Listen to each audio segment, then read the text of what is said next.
আমার মনপসন্দের শহরে ইট পাথরের নগরে তাই তো এলাম সাগরে। আজকের ভিডিওতে থাকবে সমুদ্রের পাড়ে এনজয় করা এবং এর সাথে সুইমিং পুলে এনজয় করা। তো সম্পূর্ণ ভিডিওটি দেখেন, আশা করি অনেক বেশি ভালো লাগবে।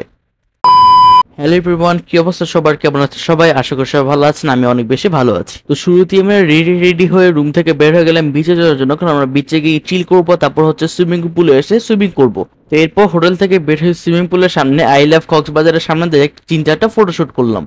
হোটেল থেকে বের হয়ে আমরা বিড়বিড় করে হাঁটা শুরু করে দিলাম, কারণ আমাদের হোটেলের সামনে ছিল লাবণী বিচ। তো আমরা দ্রুত গতিতে লাবণী বিচে চলে আসলাম। তো ওয়াও গাইস, বিচের কি সুন্দর ভিউ দেখতে পাচ্ছেন, খুবই ভালো লাগছিল। তো এরপর আমরা একটা বিচে একটা সিট নিয়ে বসে পড়লাম। বসে বসে সমুদ্রের ভিউ উপভোগ করছিলাম এবং সমুদ্রের ঢেউগুলো উপভোগ করছিলাম। তো এরপরে কিছু সাইকেলিস্ট ভাইয়ের দিকে সাইকেল নিয়ে বিচে চলে আসছে, তো এসব দেখে খুবই ভালো লাগছিল। তো এইসব দেখতে দেখতে 1 ঘন্টা প্রায় কেটে যায়। তো আমরা এখন বিচ থেকে হোটেলে চলে যাচ্ছি, কারণ আমাদের এখন সুইমিং করতে হবে। তো আমরা এখন যাচ্ছি হোটেলের সুইমিং পুলের উদ্দেশ্যে। তো বিচ থেকে আমাদের হোটেল খুবই কাছে ছিল, যার ফলে আমরা দ্রুত গতিতে হাঁটতে হাঁটতে চলে আসলাম হোটেলের সুইমিং পুলের সামনে। তো সুইমিং পুলে নামার আগে শুরুতে কল থেকে আমাদের হাত পা গুলো ধুয়ে নিলাম, কারণ আমাদের শরীর প্রচন্ড ভালো লেগেছিল। তো এরপর ঝটপট করে চলে আসলাম পুলের সামনে। তো পুলের সামনে এসে 2-4টা ফটোশুট করলাম। তো এরপর আমাদের ব্যাগ ট্যাগ লকারে রেখে আমরা দ্রুত গতিতে বাচ্চাদের মতো টিউব নামানো শুরু করে দিলাম। তো টিউব নামানোর পর দেখতে পাচ্ছেন কিরকম বাচ্চাদের মতো দৌড় দিয়ে এসে পুলে নেমে গেলাম। তো পুলে নেমে টিউব নিয়ে ঢং করতে শুরু করে দিলাম। তো এরপরে সাঁতার কাট থেকে ডুবে গেলাম।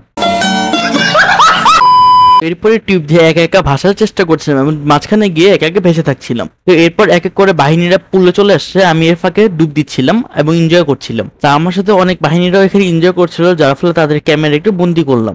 তো এইসব বাহিনীর মাঝখান থেকে আমি সাঁতার কাটা শুরু করে দিলাম এবং সাঁতার কাটার পিছনে আমার চাচার অনেক বড় অবদান রয়েছে, কারণ পানিতে ভাষা ও কিভাবে সামনে এগোতে হয় সেটা আমার চাচাই আমাকে শিখিয়েছে।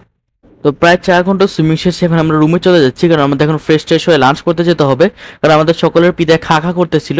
তো তাড়াতাড়ি আমরা রুমে ফ্রেশ হতে চলে গেলাম। তো এরপর আমরা ফ্রেশ ট্রেশ হয়ে রেডি হয়ে দ্রুত গতিতে বের হয়ে গেলাম লাঞ্চ করার জন্য, কারণ আমাদের অনেক দেরি হয়ে গিয়েছিল।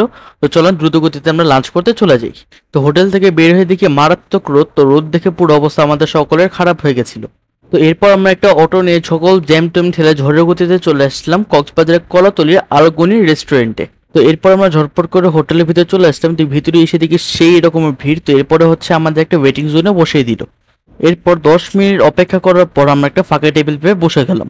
তো এরপরে আবার খাবার অর্ডার করা শুরু করে দিয়েছে। তো ঠিক খাবার অর্ডার করার পর পরে আমাদের জন্য প্লেট চলে আসলো এবং গরম পানিতে লেবু দেওয়া চলে আসলো। তো এরপরে লেবু আর পানিতে প্লেট ধোয়া শুরু করে দিলাম এবং ধোয়া শেষে টিস্যু দিয়ে প্লেটটা মুছে নিলাম।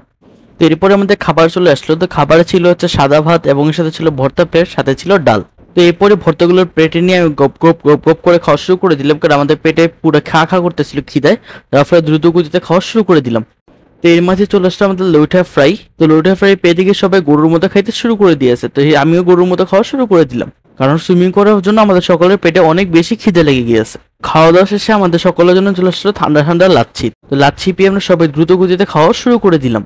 খাওয়া দাওয়া শেষে আমরা হোটেল থেকে বের হয়ে যাচ্ছি এবং আমিও চলে যাচ্ছি আজকে এই ভিডিও থেকে। দেখা হবে পরবর্তীতে কক্সবাজার আরো নতুন একটি ভিডিওতে। তো যারা চ্যানেলটি এখন সাবস্ক্রাইব করেনি তারা প্লিজ চ্যানেলটি সাবস্ক্রাইব করে দিন, পাশে থাকুন। পাশাপাশি আমার ফেসবুক পেজটি ফলো করে দিন না, কারণ ফেসবুক পেজে রেগুলার আমি আপডেট দিয়ে থাকি।